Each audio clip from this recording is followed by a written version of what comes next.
autocrítica, quando ela é destrutiva, ela acaba prejudicando a nossa autoestima, a nossa autoconfiança e principalmente a visão que a gente tem de nós mesmas. É como se a gente tivesse um óculos escuro se olhando no espelho e tudo que a gente vê é escuro, negativo e ruim a nosso próprio respeito. Então, por isso que nesse vídeo a gente vai estar falando sobre algumas dicas para lidar melhor com essa autocrítica.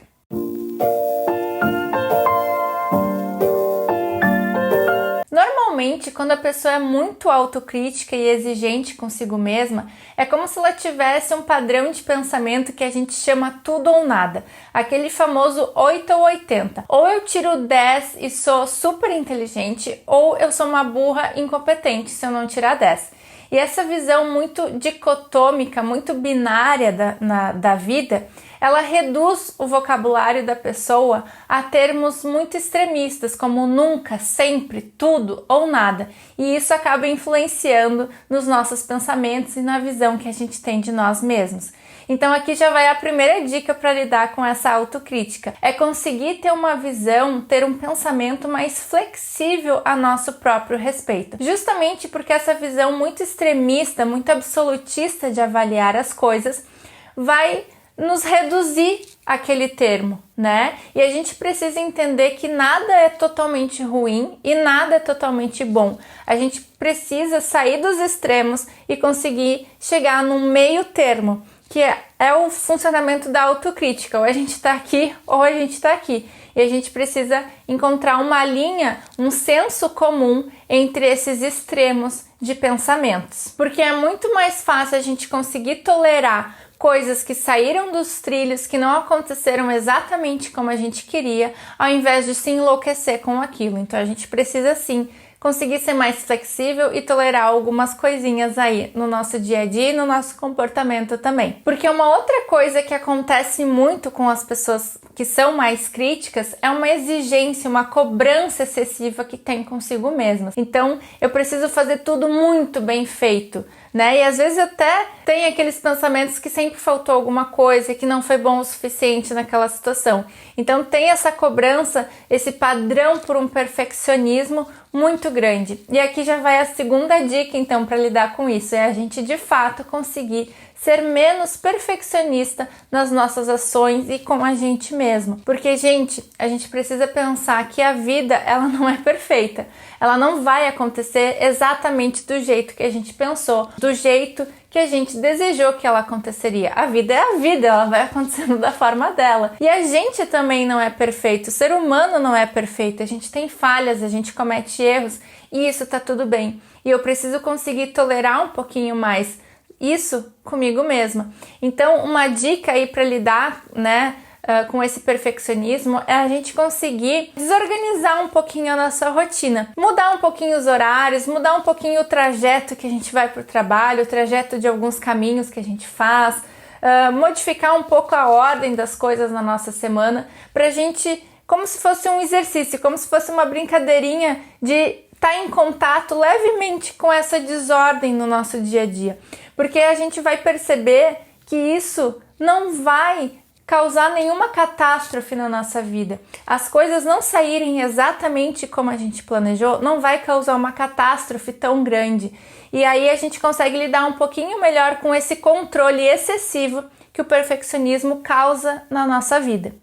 E aqui já vai também a terceira dica para lidar com isso, porque está muito associado com o perfeccionismo, essa cobrança excessiva, né? De fazer tudo muito bem feito, tudo excelente. E a gente precisa aprender a fazer o que é o suficiente para aquela situação. Vamos pegar um exemplo assim para a gente entender. Sei lá, tem um projeto que eu preciso apresentar lá no meu trabalho, criar um projeto no meu trabalho. E aí eu quero criar um melhor projeto, sem falhas, sem erros. E aí eu fico dias e dias pensando aquilo, dias e dias planejando aquilo. O meu estresse vai ficar mais elevado, eu vou gastar muito tempo pensando naquilo, eu vou gastar mais horas fazendo aquilo, ao invés de eu conseguir fazer o que é o suficiente, fazer o que me pediram para aquela situação. Não tem nenhum problema eu fazer o que é o suficiente para as coisas e não o que é o perfeito. Então eu preciso conseguir ajustar essa régua nas ações, nas minhas atitudes e nas coisas que eu preciso fazer no meu dia a dia.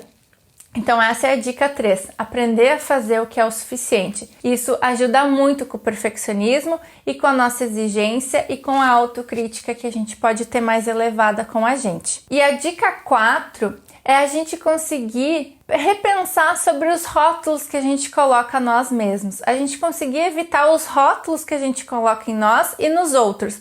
Porque a pessoa que é muito crítica é crítica consigo e com os outros também.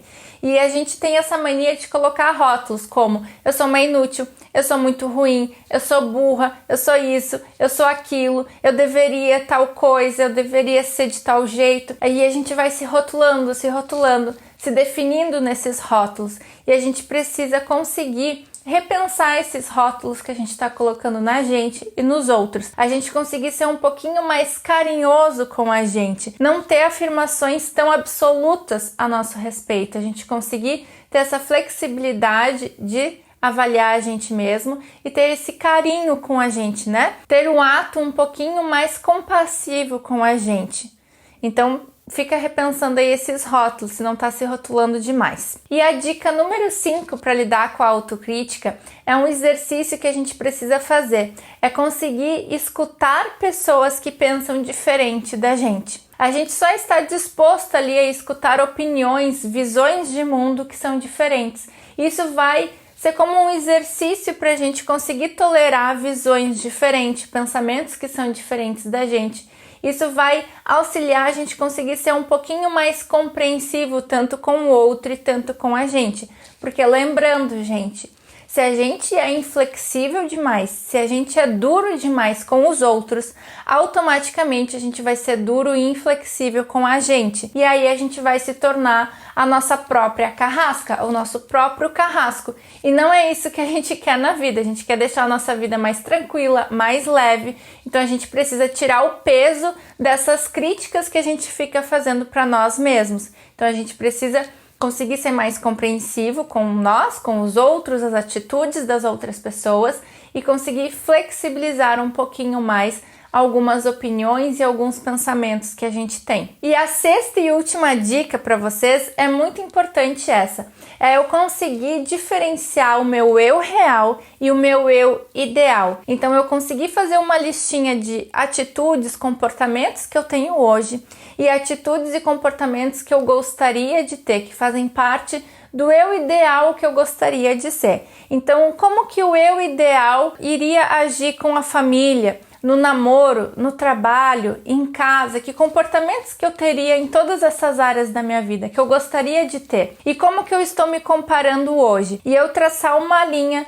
de coisas que eu preciso desenvolver, de coisas que eu preciso melhorar, aperfeiçoar em mim, modificar em mim, e até habilidades que eu preciso desenvolver para chegar naquela habilidade ou naquele estilo de comportamento que eu admiro, porque quanto mais eu conseguir chegar perto do meu eu ideal, mais satisfeita eu vou estar com a visão que eu tenho de mim e automaticamente eu não vou precisar ficar me criticando demais por algumas atitudes que eu faço. Porque lembrando, a diferença da autocrítica destrutível para a autocrítica saudável é eu focar de fato nos comportamentos que eu não gostei a meu próprio respeito. Porque a autocrítica destrutiva vai ficar me rotulando, vai ficar me desvalorizando. Mas isso foi um tema que eu abordei num outro vídeo meu, que foi a diferença dessas duas autocríticas, e eu vou deixar o link aqui na descrição do vídeo para se tu quiser olhar depois. Então esse foi o vídeo com essas 6 dicas para lidar com a autocrítica destrutiva. Eu espero que eu tenha te ajudado. E se tu gostou, deixa teu like aqui no vídeo, se inscreve no canal e compartilha também esse vídeo para chegar esse conteúdo a outras pessoas, ajudar outras pessoas. Então lembrando que toda quarta, meio-dia, tem vídeo novo aqui no canal e eu te acompanho aí no próximo vídeo.